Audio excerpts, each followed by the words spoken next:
So I'm not really sure why I'm doing this video, but this is the Sonicare Diamondclean. I believe it's one of the 2011 models.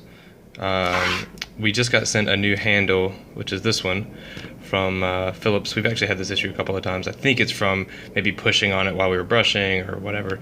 I just wanted you to hear the difference between ours, which doesn't really move anymore, versus the new one that they just sent to us. So this is the new one. And we'll just push it through.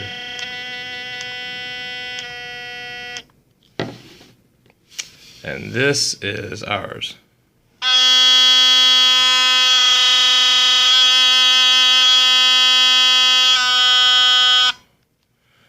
So I'm not sure if this is accurate, but I think if yours starts sounding like this, it might be time to get one of these.